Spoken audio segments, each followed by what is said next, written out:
Hello. Welcome to Tarot and Attachment. My name is Erin Smith. As you may have noticed, I on Sundays do a week ahead reading to track the themes that may be coming up as the days unfold. And because this week in the United States, we are having an election, I thought that I would focus my attention on what we might do well to notice or attend to, what themes are emerging that are surrounding the tensions that are unfolding in regards to this election, what energies might be coalescing, what we might expect, and just to see what Spirit has to say about how things are unfolding in this regard. So I'm going to do my thing. I'm going to go silent and concentrate while I shuffle.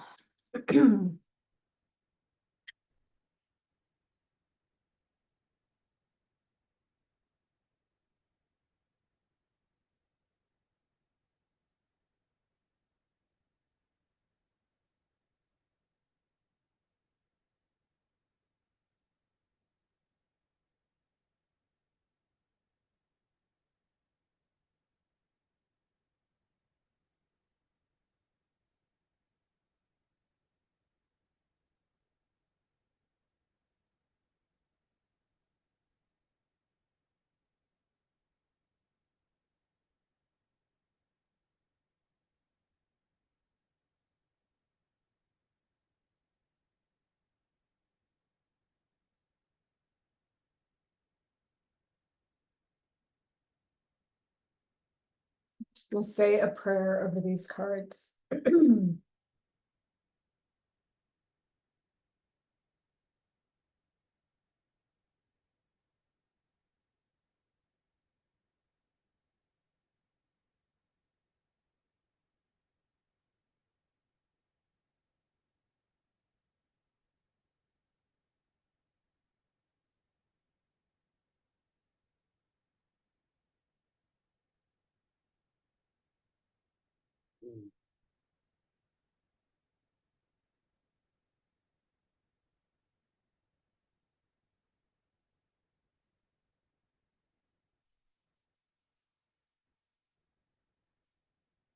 Hmm.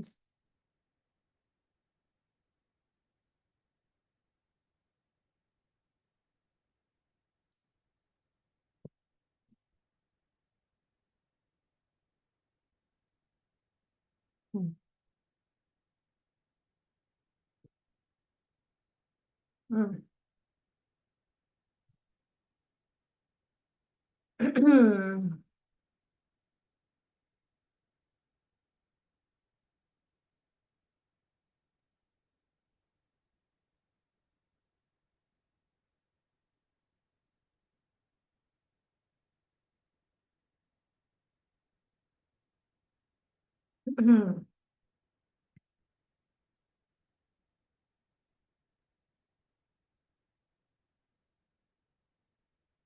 All right, so there's some interesting cards coming up in this poll, and I'm just going to talk about the archetypes. It's important to acknowledge that archetypes, according to Jung, are living entities. They are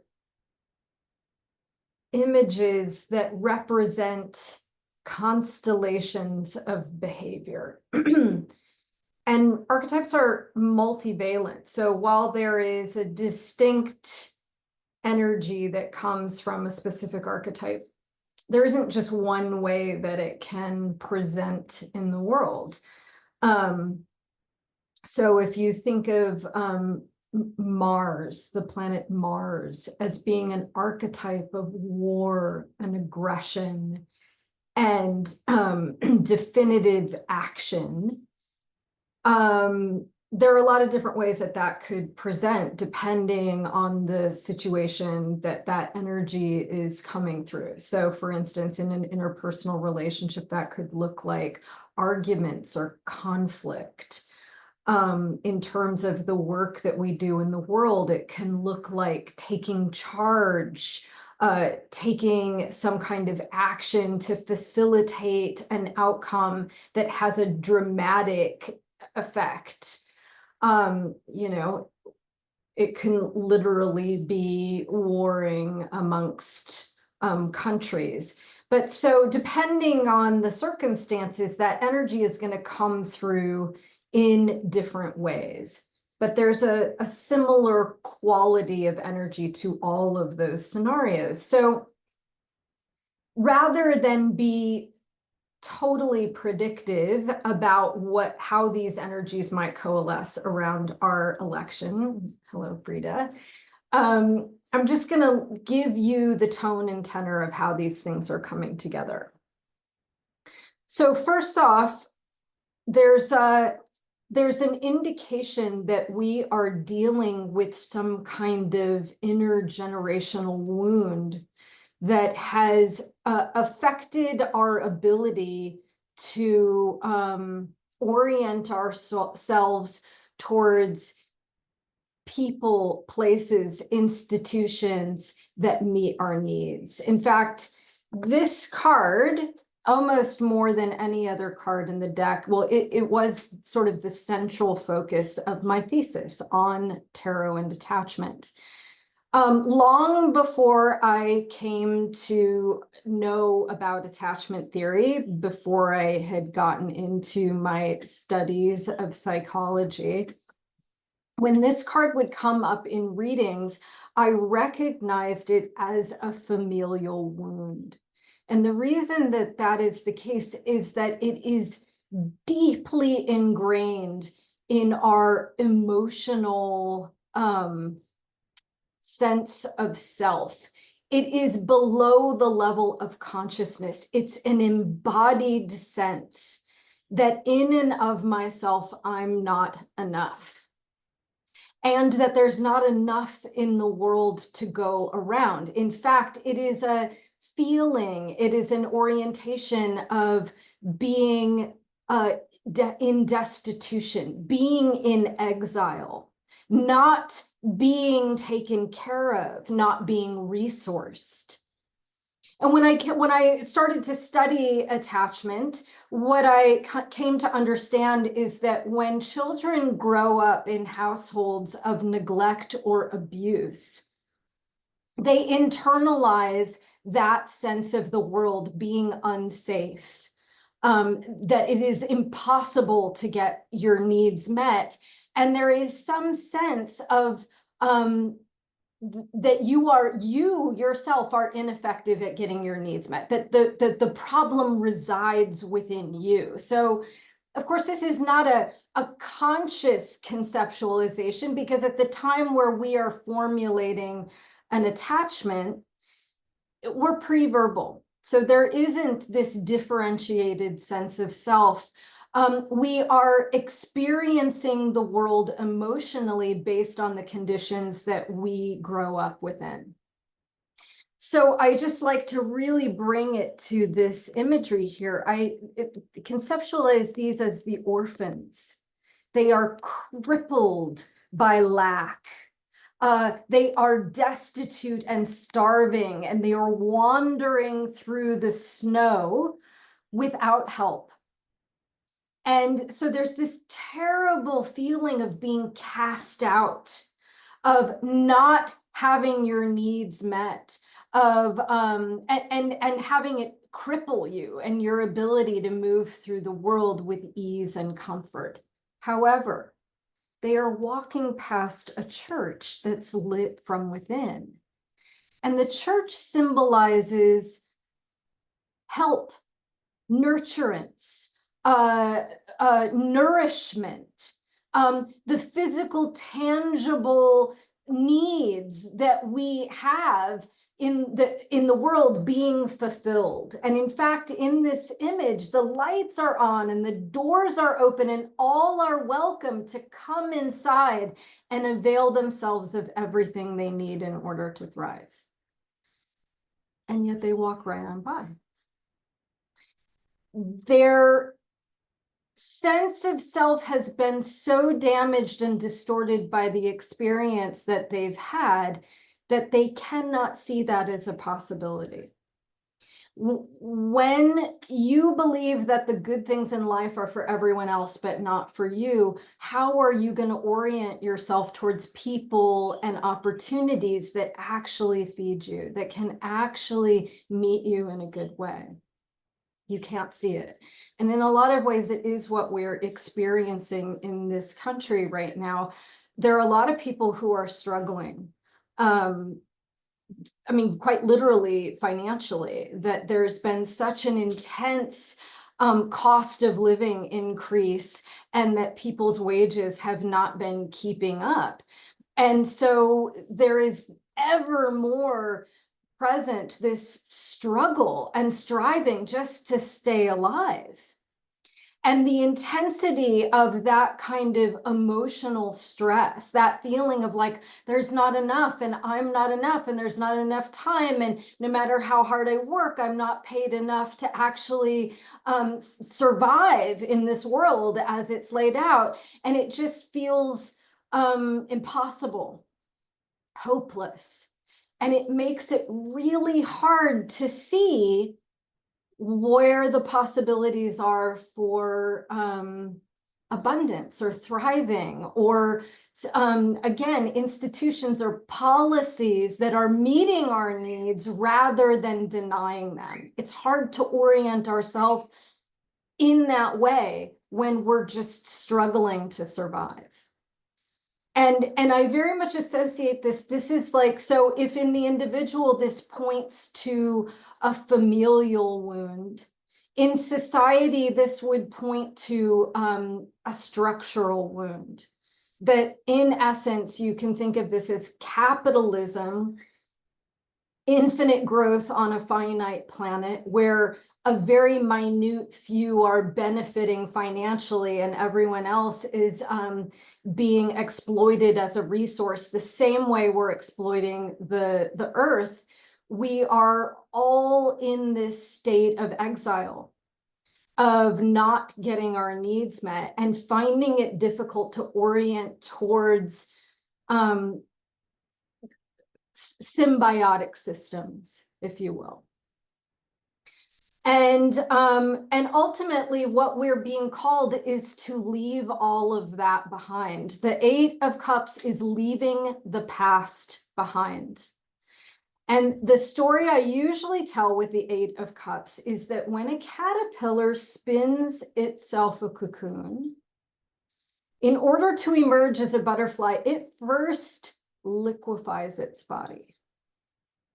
So in order to be reformed in a higher state of being, we have to completely disidentify from the old forms. We have to allow them to completely dissolve so that we can reach this metamorphic state of transcendence. And yet, that is a very scary prospect for most people. It's very hard to imagine some completely different way of being or doing things that is so divergent from the way things are being done or have been done in the past. And so this, you can think of the Eight of Cups as being a kind of liminal space between two different states of being. And there is a kind of fear or and even grief, I would say, associated with letting go of the past completely, recognizing that this way of being is not working for us, that that we are not producing systems that are caring for its people in a good enough way. And it is important for us to let go of that and to be available for a transcendent experience, to imagine how society might be if things were more equitable. And yet, what, again, we're in a state of becoming. We aren't where we're going. And so the thing I always like to remind people, like, this is not an easy process. And it brings up a lot of emotional activation in people. Imagine what it's like to be the caterpillar. He doesn't know that every cell in his body is being repurposed for something better. To him, it feels like death. It feels like the loss of identity. And I think this is a lot of what we're being confronted with now. If we are not this, then who are we? What does it look like? How do we turn our attention towards structures that represent wholeness, fulfilling our needs in a good way? And so what we find often is that people cling to these structures that they associate with their security, even though they're not really they're not useful to us anymore, right? It would be like the caterpillar refusing to metamorphosize. It would be like not fulfilling our greatest sense of purpose, not going through all the different stages of the life cycle. And so you can think of the Four of Pentacles as this kind of contractive, miserly energy, this energy that is about clinging to this false sense of security in the face of this frightening perspective of uncertainty and not knowing what comes next and not knowing how to discern the true from the false. So that's a big theme that's coming up here, reacting to the world as though it is one way when in fact it's different. So in other words, this kind of contractive energy, this clinging, this need to control things, this need for certainty.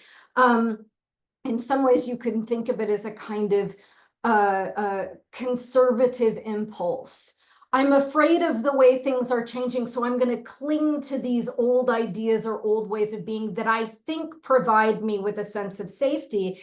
But in fact, it's a kind of stagnancy or rigidity that is confining, that keeps us from being able to grow beyond those limits and come into a more fluid and productive state of being. And ultimately, what the Four of Pentacles is saying is it's not necessary. That in fact, if we were to relax and release and trust the process, that there's actually room for more life, that growth could actually be beneficial. And yet we're meeting with this resistance and still being coaxed or guided to let go of the past.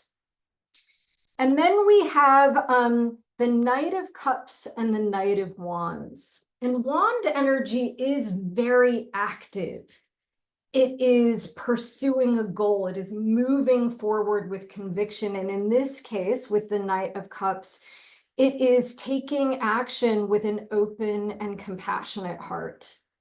It is following our hearts and taking actions that we believe would be the kindest, and it's leading with kindness. What decisions can I make about my own life, and maybe decisions that have an effect on others that will lead to greater connection, more open-heartedness, a greater tolerance of where people are at in their own lives, even if they're different from where I'm at. And how can I take action and make decisions that are life affirming, that feed life force energy, that represent a passionate way of being? So again, you're being called to vote your heart, vote your conscience, vote for the prospect that feels most life affirming. And if we are able to consult our inner truth, to go within in this sort of meditative state, this state of self-reflection, going to a deeper place. What I love about the hermit is one who goes inward to seek the answers for himself. And what I believe is being said here is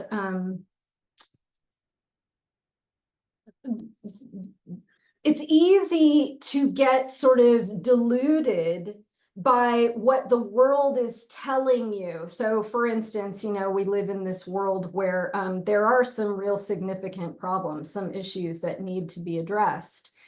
And there's this sort of bait and switch quality to a lot of what goes on in the media in terms of explaining that level of social anxiety or that that we're all experiencing. Blaming the struggle on immigrants. It doesn't add up. But if we were to listen to the voices out there, that will contribute to this state of confusion.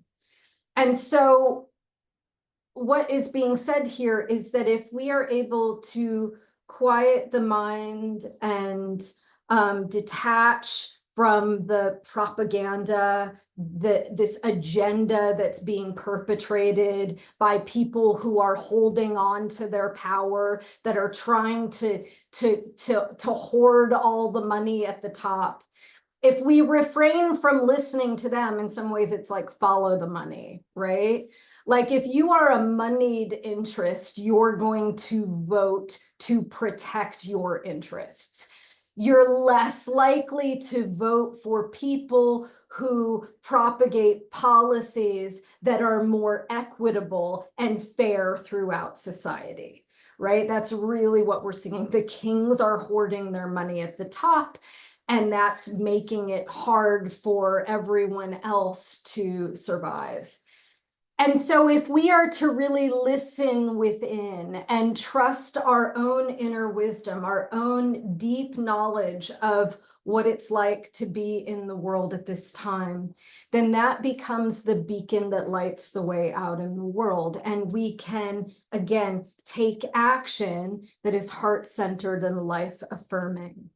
And that it is possible to transform the old structures that are no longer working, that do not serve the greater good, and to completely transform them.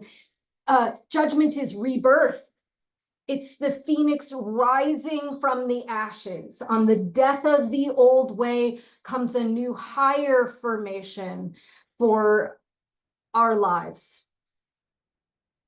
And the result of that is nurturance, love, abundance. The Queen of Pentacles is similar to the Empress in her energetic presentation. She is a kind of Earth Mother.